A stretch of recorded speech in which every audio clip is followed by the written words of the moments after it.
Olá, que bom que você veio hoje. Essa é a nossa videoaula 28 e o tópico dessa videoaula será progressões, também conhecida como sequências. Nossa finalidade é chegar em duas progressões bem definidas, a progressão aritmética e a progressão geométrica. Mas no início nós falaremos de modo mais genérico de sequências ou progressões. E para iniciar, nós trazemos aqui um problema histórico muito interessante que mostra uma particularidade de um tipo de sequência. Olha só, admitindo-se que cada casal de coelhos só procrie pela primeira vez exatamente 2 meses após seu nascimento, e que a partir de então gere um casal de filhotes a cada mês, quantos casais haverá ao final de um ano, considerando-se um único casal de coelhos recém-nascidos? Vamos ver se tu entendeu bem. Hoje tem um casal de coelhos na residência, no lugar. No mês que vem, vai continuar existindo somente esse casal de coelhos, que ainda não se reproduz, porque diz o texto que leva 2 meses para começar a se reproduzir. Então, após 2 meses, esse casal de coelhos vai continuar existindo nesse lugar e ele vai ter gerado um novo casal de coelhos. Então, agora a nossa população são 2 casais de coelhos. Passando mais um mês, aos 3 meses, esses 2 casais de coelhos continuam lá. O casal mais velho e o casal recém-nascido. E o casal mais velho gera mais um casal de coelhos, porque o texto diz que todo mês ele gera um novo casal de coelhos. Então, ao final de 3 meses, tem 3 casais de coelhos nesse lugar. 4 meses, esses 3 casais continuam lá. Agora, o primeiro casal de coelhos, o casal de coelhos mais velho, vai gerar um novo casal. E o segundo casal de coelhos já tem 2 meses de idade, então ele gera um novo casal. E a população agora são de 5 casais de coelhos. Se passar mais um mês, esses 5 casais continuarão lá no lugar. O casal mais velho vai gerar um casal recém-nascido. O outro casal que está há mais de 2 meses lá gera mais um casal de recém-nascidos. E o terceiro casal, que tem 2 meses agora de idade, gera um novo casal de coelhos. Então a população agora é de 8 casais de coelhos nesse lugar. Perceba que precisa de 2 meses para ele começar a gerar um casal de filhotes. Aos 6 meses, então, um mês depois, portanto, esses 8 casais continuam lá. O casal mais velho gera um, o segundo casal mais velho gera outro casal de coelhos, o terceiro casal gera mais um, o quarto casal agora tem 2 meses de idade, já gera um casal de filhotes, e o quinto casal também gera um casal de filhotes, totalizando, depois de 6 meses, 13 casais de coelhos nesse lugar. Bom, eu poderia continuar, mas essa sequência vai aumentar rapidamente a partir de agora.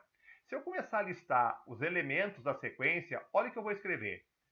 No início era 1, depois continuou sendo 1, depois eram 2 casais de coelhos, depois 3, depois 5, depois 8, depois 13. Aí nós temos os 7 primeiros termos, 7 primeiros elementos da sequência. 1, 2, 3, 5, 8 e 13. E se tu perceber bem olhando para a sequência, ela tem um padrão de comportamento, um padrão de aumento, de evolução. Olhando bem para ela, tu já consegue dizer qual é o próximo número que vai aparecer. Se tu percebe qual é o próximo número da sequência, tu entende a lógica de crescimento da sequência, certo? Então, depois de mais um mês, quantos casais de coelhos haverá nesse lugar onde eles estão procriando?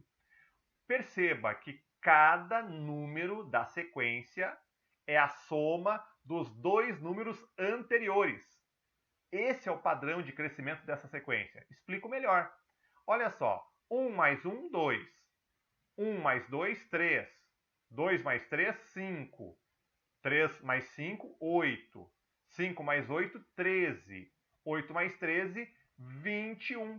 Esse será o próximo número da sequência. Se eu somar agora 13 mais 21, dá 34. Depois, 21 mais 34, 55. 89. 144. 233. E esse é o padrão de crescimento dessa sequência.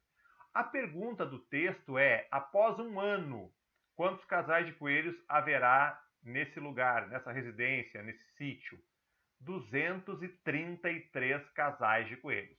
Nota que é uma situação hipotética, porque está tendo definições bem nítidas, claras. Só gera um casal de coelhos, nunca gera mais do que um, e sempre gera um casal, não dois machos nem duas fêmeas. Depois, nessa progressão toda, nenhum casal morre, nenhum coelho morre.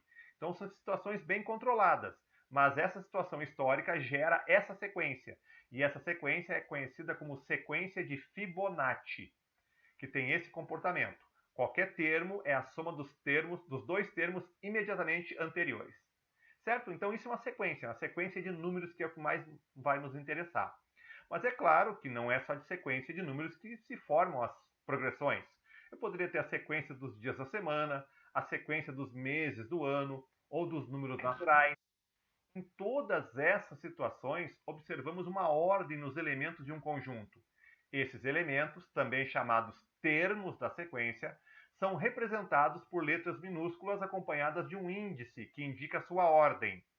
Então, se eu escrever A1, o índice 1, eu quero dizer primeiro termo. A2, eu estou me referindo ao segundo termo. A3, o terceiro termo, ou seja, o terceiro elemento que aparece na sequência. E o AN, eu estou utilizando uma letra no índice, é quando eu não sei a posição do elemento, tá? O enésimo termo. Dessa forma, uma sequência pode ser representada do seguinte modo. Entre parênteses, separados por vírgula, eu coloco o primeiro termo como A1, segundo termo como A2, terceiro termo como A3 e assim por diante. Até o último termo que eu vou chamar de AN. Ok, vamos nos referir agora a algumas sequências numéricas. As sequências podem ser definidas por leis, chamadas termo geral, que determinam cada um dos seus elementos. Por exemplo, se eu der o termo geral AN é igual a 2N menos 1, e eu quiser descobrir o primeiro termo, eu vou ter que trocar o N por 1, e vou calcular o A1. Então eu troco o N por 1, fica 2 vezes 1, 2, menos 1, 1, que é o resultado do primeiro termo. O segundo termo, troco o N por 2. 2 vezes 2, 4, menos 1, 3. Terceiro termo, troco o N por 3. 2 vezes 3, 6, menos 1, 5. Quarto termo, troco o N por 4. 2 vezes 4, 8, menos 1, 7. E assim eu vou ter a seguinte sequência. Primeiro termo, 1. Segundo termo, 3. Terceiro termo, 5. Quarto termo, 7. Depois, 9. Depois, 11. E assim eu defino a sequência dos números ímpares, cuja lei de formação, ou termo geral, é AN igual a 2N menos 1. Perceba que ela cresce de 2 em 2, por isso que é 2N. Mas eu vou falar mais disso depois. Um outro exemplo. Determine a sequência que se obtém pela lei AN igual a N ao quadrado mais 1. Se eu quiser descobrir o primeiro termo, troco N por 1. 1 ao quadrado mais 1, 2. Segundo termo, troco N por 2. 2 ao quadrado mais 1, 5. Terceiro termo, 3 ao quadrado mais 1, 10. Quarto termo, 4 ao quadrado, que é 16, mais 1, 17. E assim eu tenho a sequência formada pelos elementos 2, 5, 10, 17 e assim por diante. O próximo seria 5 ao quadrado mais 1, 26. Seria o quinto elemento da sequência. Então ela fica bem definida pela lei da sequência, também conhecida como termo geral. Ok, e se eu tiver o termo geral, eu indico os elementos da sequência. Por exemplo, determine a sequência que se obtém a partir de cada termo geral. O termo geral agora é AN igual a 4N mais 3. Vou trocar o N por 1, 4 vezes 1, 4, mais 3, 7. É o primeiro elemento, o primeiro termo da sequência. Troco o N por 2, 4 vezes 2, 8, mais 3, 11. Troco o N por 3, 4 vezes 3, 12, mais 3, 15. Troco o N por 4, 4 vezes 4, 16, mais 3, 19. E assim continua a sequência para sempre. Percebam algo interessante, já vale a pena falar, que a sequência cresce de 4 em 4 números. 7 mais 4, 11, 11 mais 4, 15, 15 mais 4, 19 e assim por diante. Se ela cresce de 4 em 4, o termo geral vai ser 4N. Ainda falta somar ou diminuir alguma coisa. Esse alguma coisa eu falo daqui a pouco. Segundo exemplo, o termo geral é 2 na n. Então, vou trocar o n por 1. 2 na 1 é 2. Troco o n por 2 para o segundo termo. 2 ao quadrado é 4. Troco o n por 3. 2 ao cubo é 8. Troco o n por 4. 2 na 4 é 16. E assim eu vou fazendo. 32, depois viria 64, depois viria 128. Perceba que vai sempre dobrando. Essa é a sequência determinada pelo segundo termo geral, a n igual a 2 elevado na n. O terceiro termo ali é composto de duas sentenças, está bem explícito na lei. A1 é 6, então eu sei que o primeiro termo é 6. E do segundo termo em diante, obedece uma lei. Então, para eu descobrir o segundo termo, tem que trocar o n por 2. Então, eu vou ter A2 igual a 3 vezes n, e o n é 2, mais 1. 3 vezes 2, 6, mais 1, 7. O segundo elemento da sequência é 7. Se eu quiser descobrir o terceiro elemento da sequência, tem que trocar o n por 3. A3 vai ser, olhando para a lei, 3 vezes 3 mais 1, que vai dar 10. Se eu quiser descobrir o quarto elemento da sequência, troco o n por 4. Olha para a lei. A lei vai ficar A4 igual 3 vezes 4, 12, mais 1, 13. Se eu quiser o quinto elemento da sequência, troco n por 5. 3 vezes 5, 15, mais 1, 16. E assim eu escrevo a minha sequência toda. O primeiro elemento é 6. O segundo elemento, o A2, segundo termo, é 7. O terceiro elemento é 10. O quarto elemento é 13. O quinto elemento é 16. E assim segue. Ok? Outra sequência. O termo geral é AN igual a 5n menos 2. Tá bom? Vou trocar o n por 1 para descobrir o primeiro termo. 5 vezes 1, 5, menos 2, 3. 5 vezes 2, 10, menos 2, 8. 5 vezes 3, 15, menos 2, 13. 5 vezes 4, 20, menos 2, 18. E assim eu continuo a sequência, determinando cada elemento a partir da lei de formação. Se eu quisesse descobrir o centésimo termo da sequência, eu faria 5 vezes 100, 500, menos 2, 498. Seria o centésimo termo dessa sequência. E para finalizar nossa introdução de sequências, eu tenho ali um termo geral formado por duas sentenças. De novo, o primeiro termo é conhecido, veio explícito, é 5. Ok. Para descobrir do segundo termo em diante, então vou usar a lei de baixo. Está escrito aqui, ó, n maior ou igual a 2, segundo termo em diante. Então, se eu quiser descobrir o segundo termo, troca o n por 2. E daí eu vou ter A2 igual a A1 mais 2 vezes 2. Eu explico melhor. Ó, vou trocar o n por 2. A2 é igual, aqui vai ficar AN menos 1. Quem é o AN menos 1? É o termo anterior. Se o n é 2, n menos 1 é 1. Então eu tenho o segundo elemento, A2, é igual a A1 mais 2 vezes 2. Isso vai dar 5 mais 4, 9. Meu segundo elemento da sequência é 9. Se eu quiser descobrir o terceiro elemento da sequência, troco o n por 3.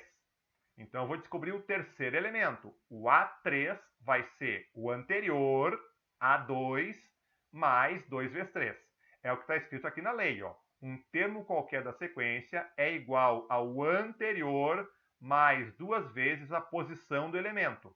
Então, o A3 é igual a A2 mais 2 vezes 3. Por que eu multiplico por 3? Porque eu estou calculando o terceiro elemento. O n vale 3.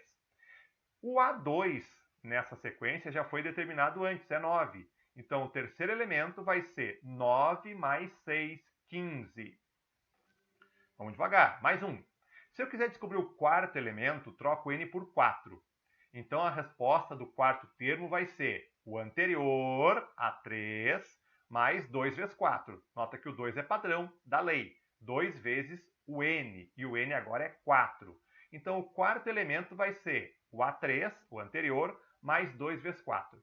O A3 é 15. 2 vezes 4 é 8. 15 mais 8 é 23. Se eu quiser descobrir o quinto elemento da sequência, eu troco n por 5. Então, o quinto elemento vai ser o A5, que é igual ao anterior, o A4, mais 2V5. O termo anterior, o A4, eu conhecia do cálculo na linha de cima, é 23. 23 mais 10, 33. E assim eu tenho a minha lei, a minha sequência. O primeiro termo é 5, depois, fazendo o cálculo, vai para 9, no segundo elemento. O terceiro elemento, 15. O quarto elemento, 23. O quinto elemento, 33. E assim continua. Nota que aqui não está crescendo sempre de forma constante. Do primeiro elemento para o segundo, cresce 4. Do segundo para o terceiro, cresce 6. Do terceiro para o quarto, cresce 8. Do quarto para o quinto, cresce 10. Mas isso é só uma consequência daquela lei ali, que é o termo geral da progressão. Certo, gente? Foi uma ideia inicial de sequências que nós desenvolvemos a partir da lei de formação. Nas próximas videoaulas faremos um estudo mais detalhado sobre dois tipos específicos de sequência, iniciando por progressão aritmética. Tá bom? Obrigado pela companhia, nos vemos por aí, bons estudos!